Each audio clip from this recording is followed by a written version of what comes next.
معزز ناظرین و سامعین، السلام علیکم ورحمۃ اللہ وبرکاتہ۔ اللہ تعالیٰ تمام دیکھنے اور سننے والوں کو اپنے حفظ و امان میں رکھے، اور اللہ تعالیٰ آپ کی تمام جائز خواہشات اور نیک حاجات کو پورا فرمائے۔ درود شریف ایک ایسا وظیفہ ہے جو ہر حالت میں اللہ تعالیٰ کے ہاں مقبول ہے، اور جو بھی درود شریف پڑھا جائے اللہ تعالیٰ اس کے بدلے 10 نیکیاں عطا فرماتے ہیں، 10 گناہوں کو معاف فرماتے ہیں، اور 10 درجات بلند فرماتے ہیں، اور حضور صلی اللہ علیہ وسلم کی شفاعت نصیب فرماتے ہیں۔ لیکن آج جس درود شریف کے بارے میں ہم بات کرنے جا رہے ہیں، بہت ہی عظیم اور انتہائی مجرب درود شریف ہے، جو درود خمسہ کے نام سے مشہور ہے۔ جس طرح ہر درود شریف کے الگ الگ فضائل ہوتے ہیں، اسی طرح درود خمسہ کے بھی بہت سارے فضائل ہیں۔ جو شخص چاہتا ہو کہ اس کی زندگی باعزت طریقے سے گزرے اور ہر مشکل میں اس کی کفایت کی جائے اور مصائب و آلام سے چھٹکارا مل جائے اور امن و امان میں رہے، وہ اس درود خمسہ کا ورد سب سے اعلیٰ اور مؤثر ہے۔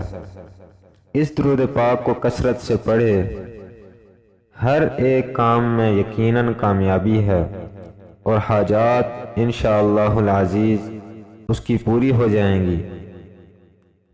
اور جو شخص روز بعد نماز عشاء 100 مرتبہ اس درود شریف کو پڑھتا ہے، اللہ تعالیٰ اس کی تمام حاجات کو پورا فرماتے ہیں۔ اور جو شخص ہر نماز کے بعد 3 مرتبہ اس درود شریف کا ورد کرتا ہے، اس کو قبر میں سوال و جواب میں آسانی اور راحت اور مغفرت کا سبب بنے گا۔ اسی کے ضمن میں ایک واقعہ لکھا ہے کہ ایک اللہ کا بندہ دار فانی سے کوچ کر گیا۔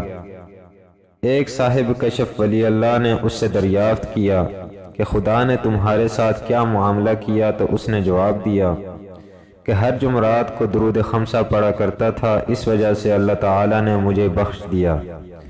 تحفۃ المقاصد میں ہے کہ یہ درود شریف امام شافعی رحمۃ اللہ علیہ کے معمولات میں شامل تھا، اور آپ اسے کثرت سے پڑھا کرتے تھے۔ درود شریف یہ ہے: اللہم صلی علی محمد بعدد من صلی علیہ وصلی علی محمد کما تحب وترضى ان تصلی علیہ وصلی علی محمد کما امرتنا بالصلاة علیہ وصلی علی محمد کما تنبغی الصلاة علیہ۔ امید کرتا ہوں کہ آج کی ویڈیو آپ لوگوں کو پسند آئی ہوگی۔ اگر ویڈیو پسند آئے تو لائک کریں، شیئر کریں، اور ہمارے چینل ہمراز ٹی وی کو سبسکرائب کریں تاکہ ایسی ہی اسلامی معلوماتی ویڈیو آپ لوگوں تک بآسانی پہنچ سکے۔ شکریہ۔